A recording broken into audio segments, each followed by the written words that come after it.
destruição. A cidade está deserta, sua china não parou. Surge as últimas notícias, Jesus Cristo já voltou.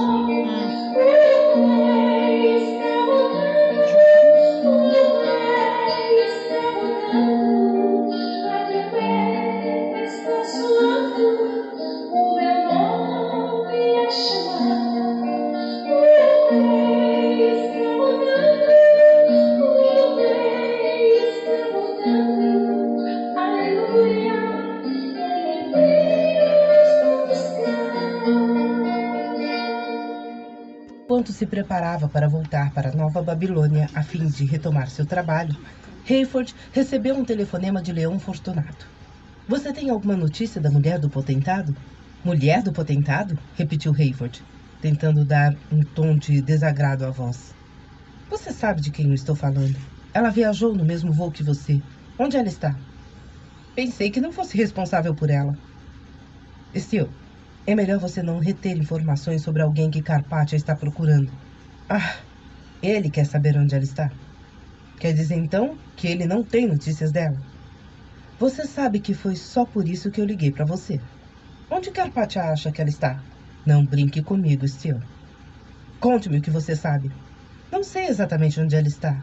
E não tenho o direito de falar sobre seu paradeiro, nem mesmo onde acho que ela está, sem autorização. É melhor você não esquecer quem é seu patrão, cara. Como posso esquecer? Então você quer que eu dê a entender a Carpathia que você está protegendo a noiva dele? Se é com isso que você está preocupado, fique tranquilo. A última vez que vi Kate Durham foi quando cheguei a Mitchell Field, em Milwaukee. E para onde ela foi? Na verdade, não sei se devo revelar o itinerário de Kate a você. Pode ser que ela não queira. Você vai se arrepender disso, Steele. Sabe de uma coisa, Leon? Não estou nem um pouco preocupado. Estamos supondo que ela viajou para visitar a família em Denver, onde a guerra não causou nenhum estrago. Não entendemos por que não estamos conseguindo completar as ligações para lá. Tenho certeza de que vocês possuem muitos meios para localizá-la. Prefiro não me intrometer nisso. Espero que sua situação financeira seja boa, Capitão Steele.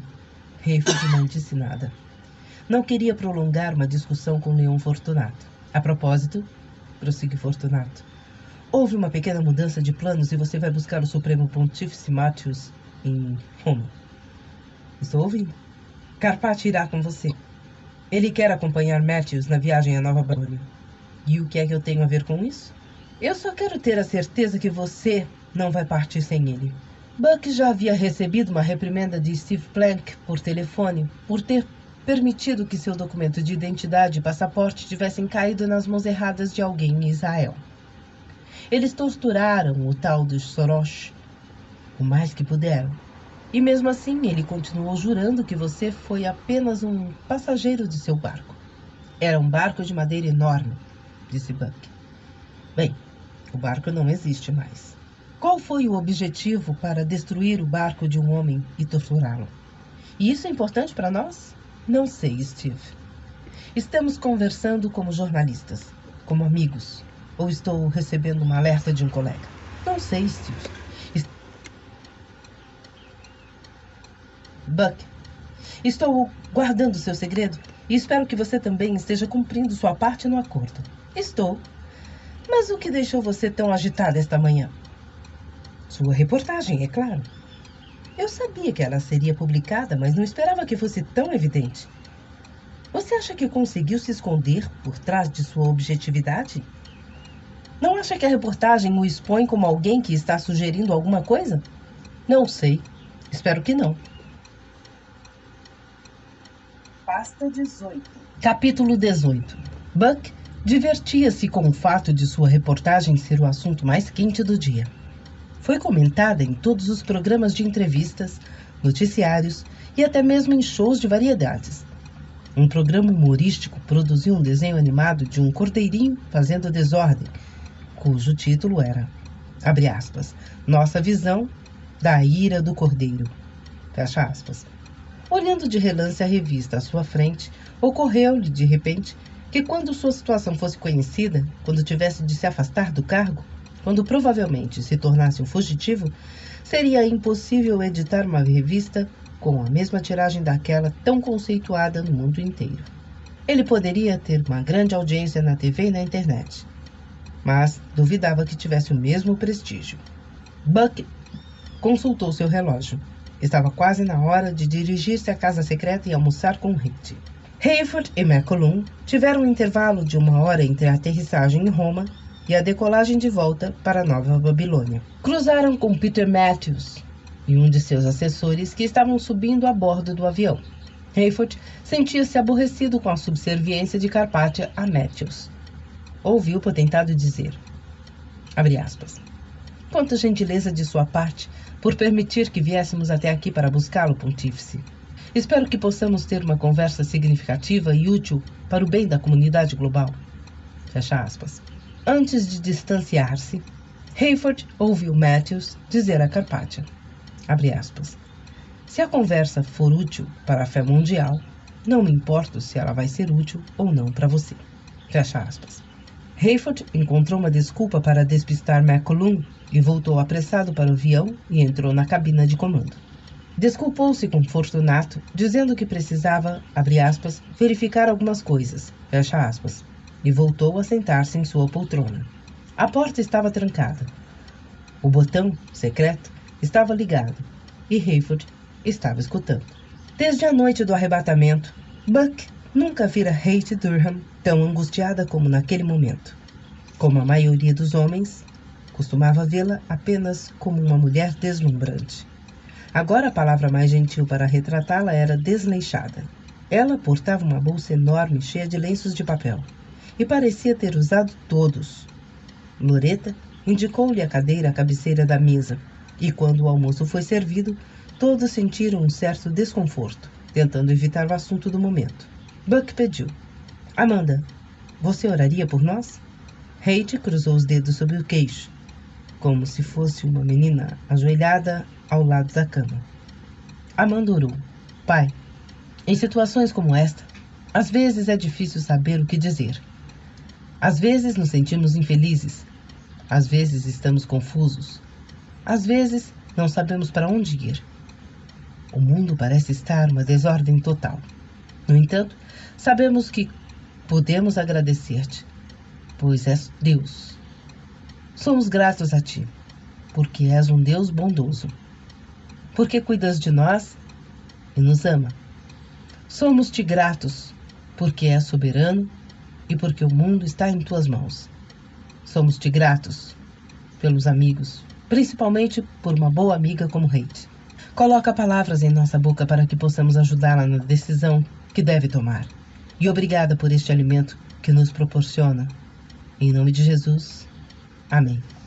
Comeram em silêncio. Buck percebeu que os olhos de Haight estavam marejados de lágrimas. Apesar disso, ela comeu rapidamente e terminou antes de todos. Pegou outro lenço de papel e assoou o nariz.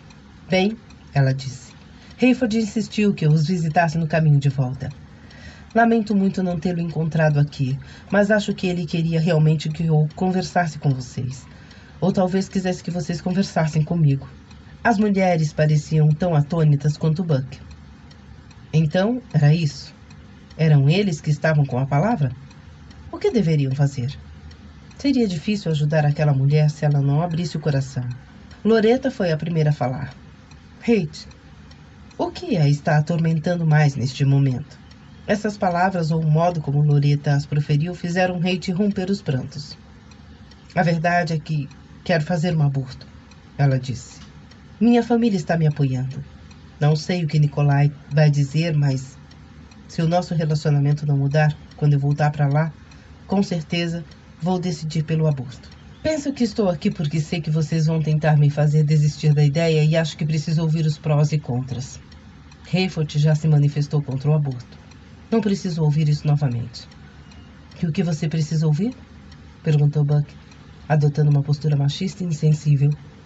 Chloe lançou-lhe um olhar dando a entender que ele não devia pressioná-la. Haight, ela disse, você conhece nossa posição e não é por isso que está aqui. Se você quiser que a gente a faça desistir da ideia do aborto, podemos tentar. Se você não quiser, Nada o que dissermos vai adiantar. Kate parecia frustrada. Então, vocês acham que estou aqui para ouvir um sermão? Não. Não vamos lhe fazer um sermão, disse Amanda. Pelo que entendo, você já conhece a nossa posição sobre os assuntos de Deus. Sim, conheço, disse Kate. Lamento muito ter tomado o tempo de vocês. Acho que tenho que tomar uma decisão sobre essa gravidez e foi uma tolice de minha parte envolver vocês nesse assunto. Não se sinta obrigada a sair daqui, querida, disse Loretta. Esta casa é minha. Você é minha convidada e me ofenderia se partisse tão depressa. Kate olhou para Loretta para constatar se ela estava provocando. Ficou clara que sim. Posso muito bem aguardar no aeroporto, disse Kate. Sinto muito ter trazido este problema para vocês. Buck queria dizer alguma coisa, mas sabia que não teria condições de interferir no assunto. Olhou para as mulheres, que tinham os olhos fixos na convidada. Finalmente, Chloe levantou-se. Postou-se atrás da cadeira de Kate, colocando-lhe as mãos nos ombros. Gostei de você e a admirei, disse. Penso que poderíamos ter sido boas amigas em outra situação, mas acho que sei por que você veio aqui hoje. Sei por que você seguiu o conselho de meu pai, apesar de não ser essa sua vontade. Alguma coisa me diz que sua visita a seus familiares não teve sucesso. Talvez eles tenham sido práticos demais. Talvez o conselho que lhe deram não foi acompanhado do carinho que você precisava. Talvez o conselho de interromper a gravidez não tenha sido aquele que você queria ouvir. Deixe-me dizer uma coisa, Kate. Se você está precisando de amor, veio ao lugar certo. Sim, temos as nossas crenças. Acreditamos em coisas que você deveria conhecer. Coisas com as quais você deveria concordar. Decisões que talvez você devesse tomar. Temos ideias do que você deveria fazer quanto ao seu bebê e ideias do que você deveria fazer quanto à sua alma. Mas são decisões pessoais que só você pode tomar. E como são decisões que tratam de vida ou morte, do céu e de inferno, tudo o que podemos oferecer-lhe é apoio, incentivo, conselho. E se você nos pedir amor? Ah, sim, disse Kate. Amor. Desde que eu aceite a ideia de vocês. Não. Vamos amar a você em qualquer condição. Vamos amar da maneira como Deus a ama. Vamos amá-la de maneira tão intensa que você não vai ser capaz de fazer segredo desse amor. Não a amaremos menos, mesmo que sua decisão vá contra tudo o que acreditamos ser a verdade. E mesmo que venhamos a sofrer por causa da morte de um inocente, caso você decida abortar. Kate começou a chorar convulsivamente quando Chloe afagava-lhe as costas. Isso é impossível. Seja qual for a atitude que eu tomar, vocês não vão me amar. Principalmente se eu desprezar os seus conselhos. Você tem razão, disse Chloe. Não somos capazes de amar adicionalmente. É por isso que temos de fazer o amor de Deus chegar até você por nosso intermédio. Ele é o único que nos ama, sem se importar com o que fazemos. A Bíblia diz que ele enviou seu filho para morrer por nós, porque somos pecadores. Esse é o amor incondicional. É isso que podemos lhe oferecer, Kate, porque é tudo o que temos. Kate levantou-se desajeitadamente, arrastando a cadeira para abraçar Chloe. Permaneceram abraçadas por um bom tempo, e em seguida o grupo inteiro passou para outra sala. Kate tentava sorrir. Parece uma tola, ela disse, chorando como uma colegial. As outras mulheres não protestaram. Não disseram que ela estava com uma ótima aparência. Simplesmente lançaram-lhe um olhar carinhoso. Por uns instantes, Buck desejou estar no lugar de Kate para poder responder. Não sabia o que se passava no íntimo dela, mas com certeza a conversa o teria persuadido. Permita-me ir direto ao assunto, disse Peter Matthews a Carpathian. Se houver um jeito de nos ajudarmos mutuamente, quero saber o que você quer de mim, porque há algumas que eu preciso de você. Por exemplo, Kate prometesse não fazer o aborto, não se desesperar e converter-se. Tentou afastar da mente a ideia de que Chloe pudesse estar imaginando que eles dois teriam condições de criar o bebê indesejado de Ray. Pasta 19. Capítulo 19. Hayford estava orgulhoso de Kate Durham.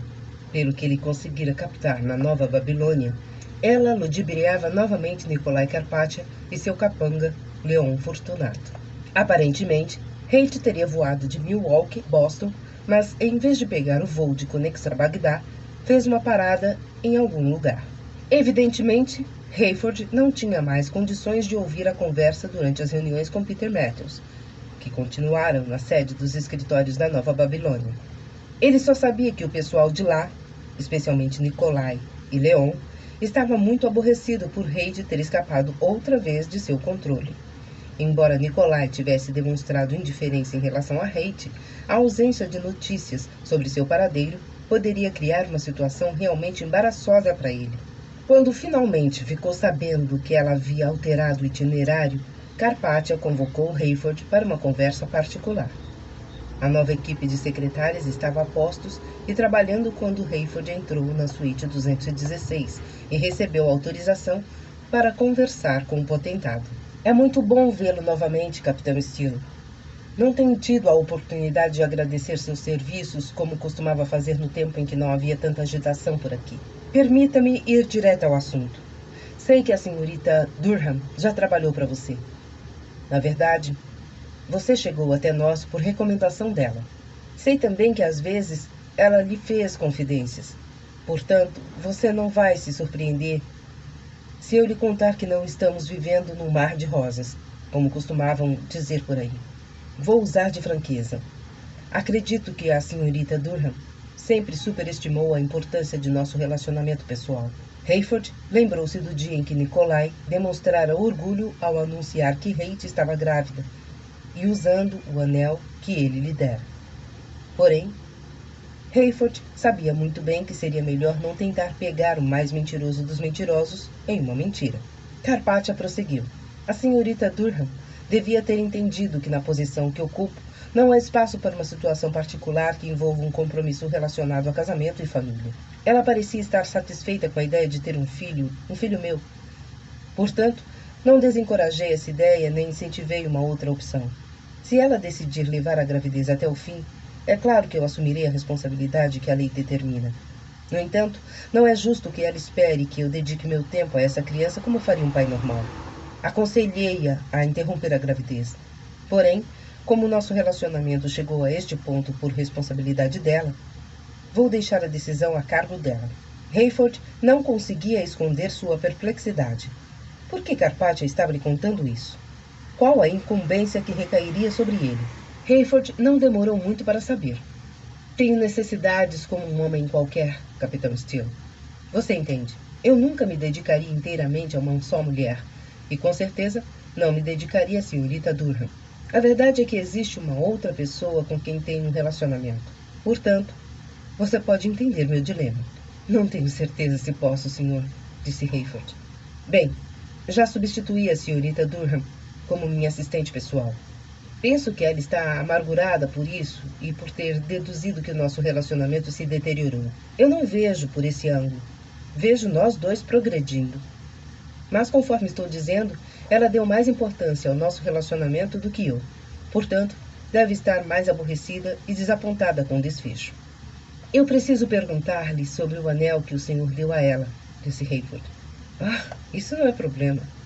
Não vou querê-lo de volta. Na verdade, sempre achei que a pedra era muito grande para ser usada em um anel de noivado. É uma pedra decorativa. Ela não precisa preocupar-se em devolvê-lo. Hayford estava começando a entender. Karpatia ia recorrer a ele como velho amigo e chefe de Haight para dar-lhe a notícia. Por que outro motivo ele precisa de toda essa informação? Vou agir corretamente com a senhorita Durham, Capitão Steele. Fique tranquilo. Não quero deixá-la desamparada. Sei que ela tem condições de conseguir um novo emprego.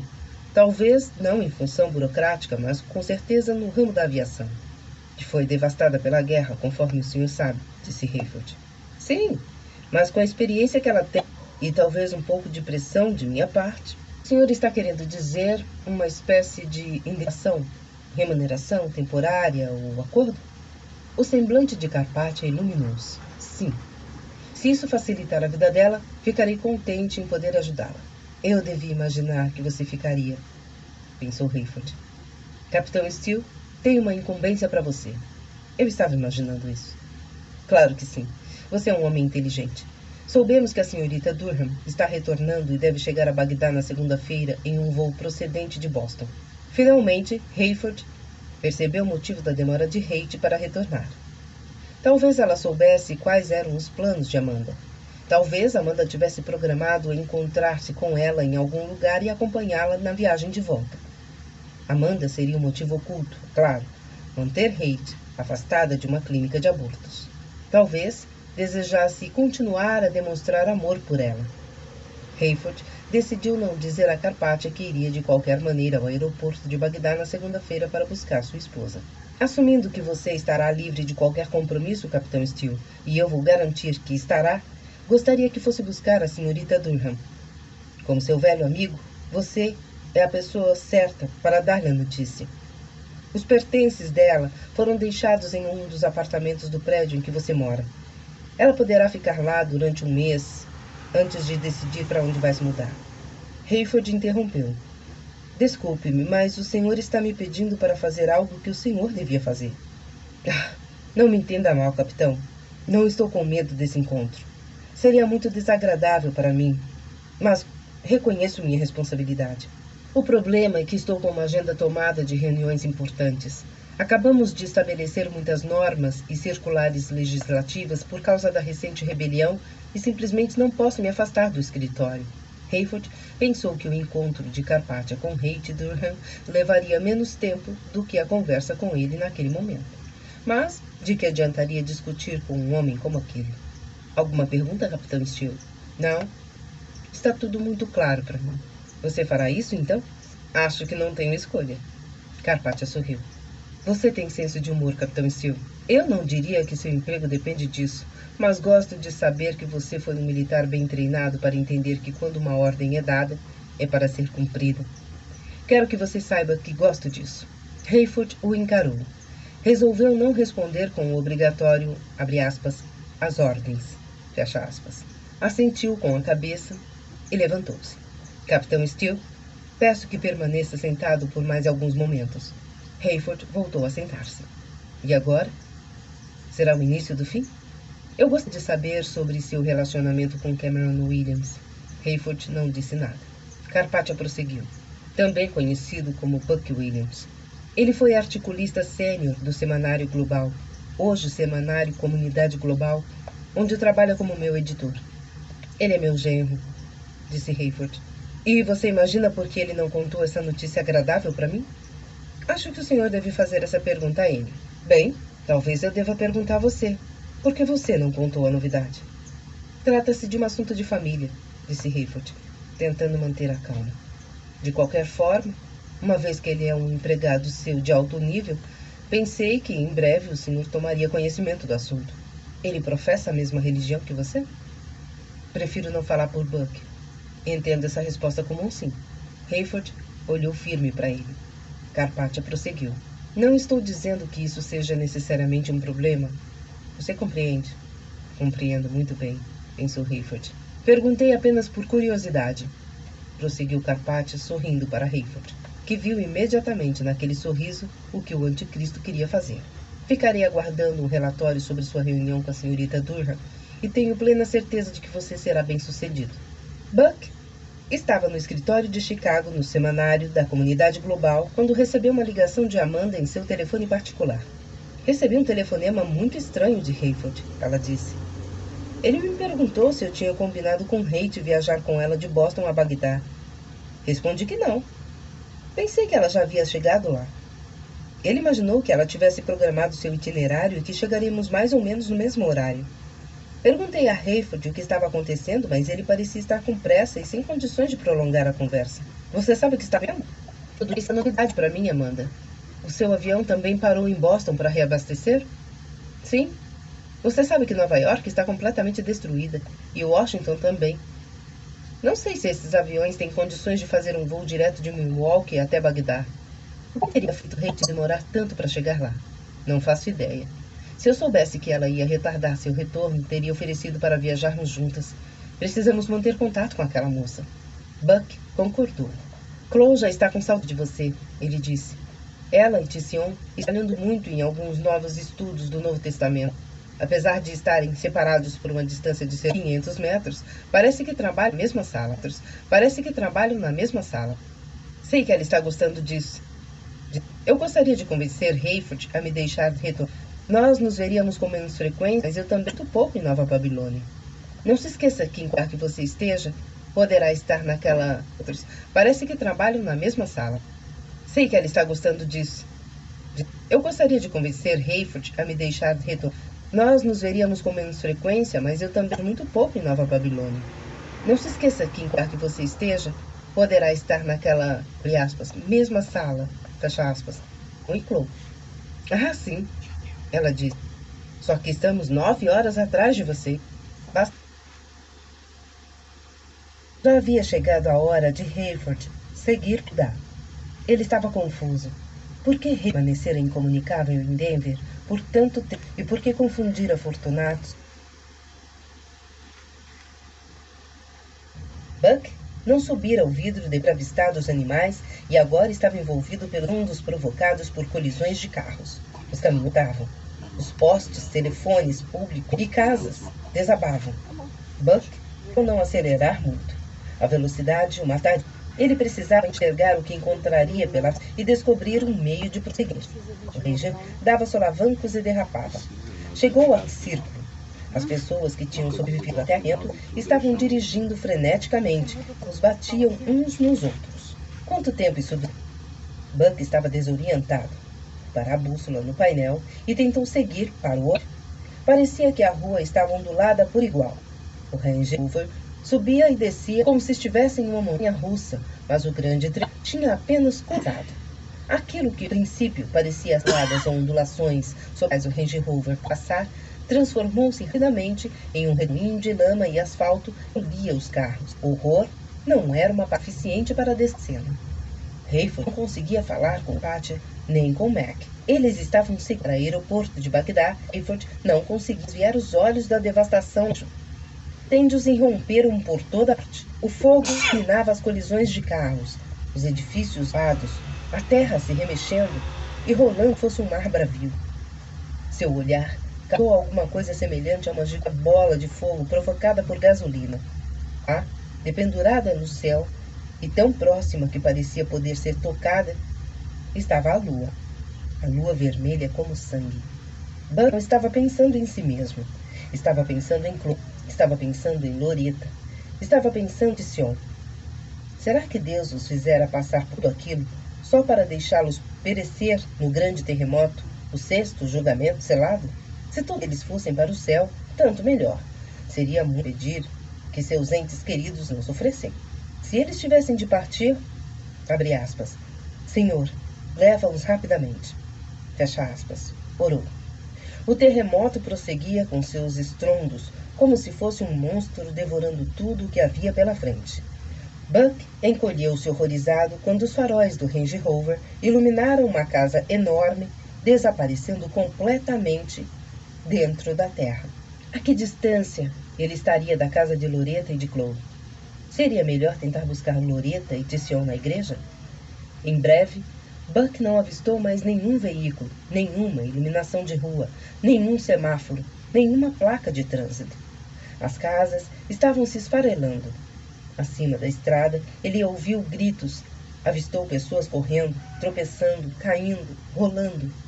O Range Rover dava solavancos e balançava. Buck já não sabia contar quantas vezes batera com a cabeça no teto do carro. Uma tira de calçada enrolou-se e empurrou o Range Rover de lado. Buck pensou que o fim estava próximo, mas não queria esmorecer. Lá estava ele, espremido contra a lateral do veículo e preso com o cinto de segurança. Ele estendeu o braço tentando soltar o cinto para poder sair pela janela do passageiro. Antes de conseguir fazer isso, o Range Rover bateu em um monte de terra e quase ficou na posição vertical, mas conseguiu atravessá-lo. Vidros quebraram por toda parte. Paredes ruíam. Restaurantes cresciam. Lojas de carro eram engolidas. Os prédios comerciais se inclinavam e desabavam lentamente. Buck avistou outra fã na estrada que ele não podia evitar. Fechou os olhos e preparou-se para a queda, sentindo os pneus de Rover rolando sobre uma superfície acidentada, quebrando vidros e esmagando metais. Quando o Rover virou para a esquerda, Buck abriu rapidamente os olhos e viu que tinha passado por cima do teto de um outro carro. Ele mal sabia onde estava. Continuou a seguir para o oeste. Se ao menos pudesse chegar à igreja ou à casa de Loreto, será que ele reconhecia esses locais? Será que alguma pessoa que ele conhecera ao redor do mundo ainda estaria viva para que ele pudesse orar por ela? Mac olhou de relance para a lua. Hayford percebeu que ele estava horrorizado. Mac manobrou o helicóptero para que Nicolai pudesse vê-lo também. Carpathia olhava para ela admirado. Seu rosto foi iluminado com um medonho brilho vermelho, e aquele homem nunca se pareceu tanto com o demônio. Enormes soluços subiam da garganta e do peito de Hayford. Enquanto ele olhava a destruição e o caos lá embaixo, sabia que seria muito improvável encontrar a Amanda. Senhor, recebe em teus braços sem que ela sofra, por favor. E Hate, será que ela aceitou a Cristo antes disso? Teria havido alguém em Boston ou no avião que pudesse tê-la ajudado? De repente, houve uma chuva de meteoros, como se o céu estivesse desabando. Rochas gigantescas em chamas riscavam o céu. Hayford vira o dia transformar-se em noite. Agora, o dia clareara novamente por causa das chamas. Buck estava ofegante quando finalmente o Range Rover bateu em algo que o fez parar. A parte traseira caíra dentro de um pequeno buraco e os faróis apontavam para o alto.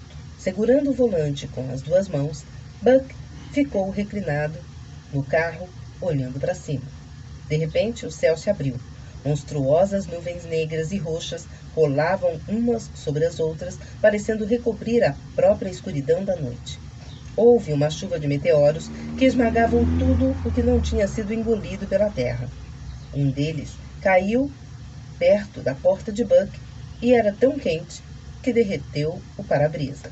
Enquanto Buck tentava desatar o cinto de segurança e arrastar-se até a outra porta do carro, uma outra rocha de fogo explodiu atrás do Range Rover e o fez saltar para fora da vala. Buck foi atirado no banco traseiro e bateu a cabeça no teto, atordoado, mas sabia que morreria se não saísse dali. Passou por cima de seu banco e sentou-se novamente ao volante. Prendeu o cinto de segurança, pensando na fragilidade daquela precaução diante do mais violento terremoto da história da humanidade. A movimentação da Terra parecia diminuído, mas o terremoto não ia parar. Dirigia lentamente. Os faróis do Range Rover balançavam e pulavam. As lanternas laterais caíram e voaram pelos ares. Buck pensou ter reconhecido Cal, um restaurante meio inclinado em uma esquina a 3 quarteirões da igreja. Buck sentia que precisava ir em frente. Dirigindo cuidadosamente, ele passou no meio da destruição e do caos. A terra continuava a mover-se e rolar, mas ele prosseguia. Apesar do para-brisa destruído, ele conseguiu ver pessoas correndo e gritando com feridas abertas no corpo que sangravam. Elas tentavam esconder-se debaixo das pedras que tinham sido expelidas pela terra. Usavam pedaços do asfalto e das calçadas para se protegerem, mas assim mesmo eram esmagadas. Um homem de meia-idade, sem camisa, sem sapatos e sangrando, olhou para o céu através das lentes quebradas dos olhos e escancarou os braços. Ele gritava: "Deus, me mata! Me mata!" Enquanto passava sacolejando dentro do Range Rover, o homem foi engolido pela terra. Hayford perdera as esperanças. Uma parte dele desejou que o helicóptero caísse e se despedaçasse. A ironia de tudo era que ele sabia que Nicolai Carpathian só morreria dali a 21 meses. Depois, ele reviveria por mais 3 anos e meio. Nenhum meteoro abateria o helicóptero. E em qualquer lugar que ele pousasse, seus passageiros estariam a salvo. Tudo. Hayford se dispusera a fazer um favor para o anticristo. O coração de Buck comoveu-se quando ele viu a torre da Igreja Nova Esperança. Faltavam menos de 100 metros para chegar lá, mas a terra ainda tremia, provocando colisões por todos os lados. Árvores imensas caíam e arrastavam os fios elétricos pela... Buck levou vários minutos passando compros e pilhas enormes de madeira, terra e cimento. Quanto mais ele se aproximava da igreja, mais aumentava a sensação de vazio em seu coração. A torre da igreja era a única coisa que estava em pé, com a base assentada no solo. Os faróis do Rover iluminaram os bancos da igreja, dispostos em fileiras tortas. Alguns deles estavam intactos. O restante do templo, as vigas em arco, os vitrais coloridos, tudo havia desabado. O prédio da administração, as salas de aula e os escritórios estavam no chão, formando um amontoado de tijolos, vidros e argamassa. Via-se apenas um carro na cratera e se abria no terreno de estacionamento. O fundo do carro está sentado no chão, com os 4 pneus furados e os eixos das rodas quebrados. Projetando-se debaixo do carro, havia 2 pernas humanas desnudas. Buck parou o Range Rover a cerca de 30 metros do terreno de estacionamento. Deixou-o no ponto morto e desligou o motor. De seu lado não abria. Ele soltou o cinto de segurança e desceu pelo lado do passageiro. De repente, o terremoto cessou. O sol reapareceu na manhã clara e luminosa de uma segunda-feira em Montclair, Illinois. Buck sentia cada osso do seu cambaleando sobre o solo irregular. Ele caminhou na direção do carro no terreno do estacionamento. Se aproximar, ele avistou um corpo esmagado dos pés. O outro pé confirmou que temia. Loretta tinha sido esmagada por seu próprio carro. Buck tropeçou e caiu com o rosto em terra, sentindo alguma coisa cortar sua bochecha. Ao fazer caso disso, ele rastejou até o carro de Loretta e empurrou o carro com toda a força, tentando tirar o corpo do carro. O veículo não se movia. Buck não queria de jeito nenhum deixar o corpo de Loretta ali. Mas para onde ele o levaria? Chorando, ele arrastou-se no meio dos escombros à procura de uma saída para o abrigo subterrâneo. Após reconhecer algumas pequenas áreas do salão de confraternização, ele arrastou-se ao redor do que restara do templo. O conduíte que ia até a torre estava roncando, abrindo caminho sobre tijolos e pedaços de madeira. Ele finalmente encontrou a abertura da ventilação. Com as mãos em formato de concha ao redor da boca, ele gritou dentro da abertura: "Tission! Tission! Você está aí?" Em seguida, ele encostou a orelha na abertura, sentindo o ar fresco que vinha do abrigo. "Estou aqui, Buck. Você está me ouvindo?" "Sim, Tission. Você está bem?" "Estou bem. Não consigo abrir a porta." "É melhor assim."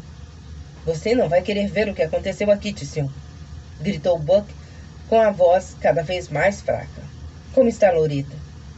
"Ela morreu. Aconteceu o grande terremoto?" "Aconteceu. Você pode vir até aqui?" "Vou chegar até aí, mesmo que seja a última coisa que eu faça, Tission. Preciso de sua ajuda para procurar Chloe." "Eu estou bem por enquanto, Buck. Vou esperar por você." Buck virou-se e olhou na direção da casa secreta. As pessoas andavam com passos trôpegos, roupas esfarrapadas, sangrando. Algumas caíam no chão e pareciam estar morrendo diante dos olhos de Buck. Ele não sabia quanto tempo ainda levaria para chegar a Chloe. Não queria ver outra cena igual àquela que estava presenciando, mas não desistiria até encontrá-la. Se houvesse uma chance em 1 milhão de chegar até onde ela estava, de salvá-la, ele iria até o fim. O sol voltara a brilhar sobre Nova Babilônia. Hayford pediu insistentemente a McCollum que prosseguisse na direção de Bagdá. Por toda a parte que os 3 olhavam, só havia destruição.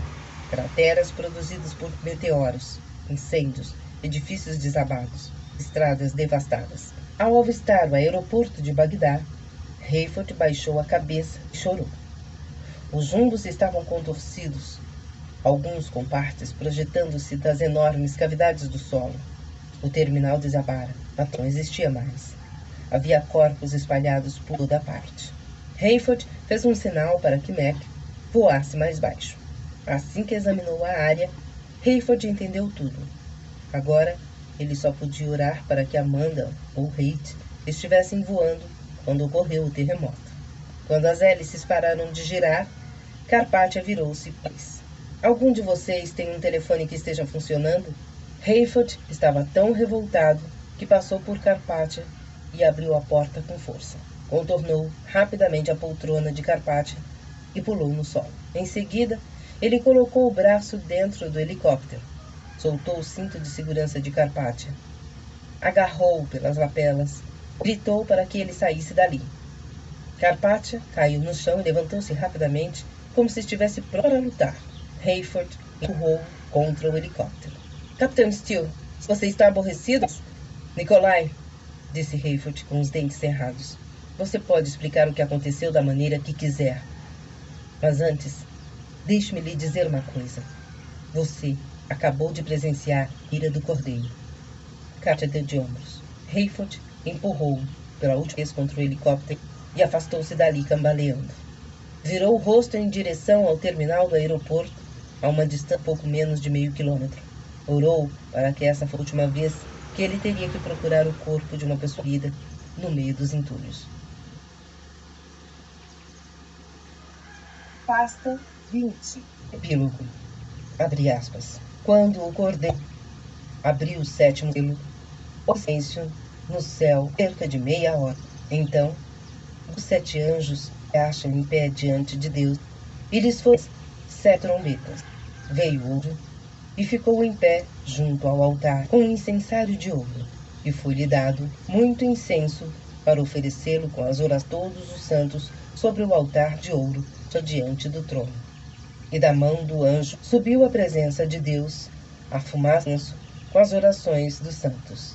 E o anjo tomou o incensário, encheu o fogo do altar e o atirou à terra. Houve trovões, vozes, e terremotos. Então, os 7 anjos que tinham as 7 prepararam-se para tocar. Apocalipse 8, 6. Fim do livro Nicolé, o Anticristo chega ao poder. Este livro foi gravado e masterizado nos estúdios da Fundação Dorina Noil para cegos sem fins lucrativos, para uso exclusivo de deficientes visuais, sendo proibida a venda, reprodução e comercialização. Escrito por Angela Couto, em fevereiro de 2000.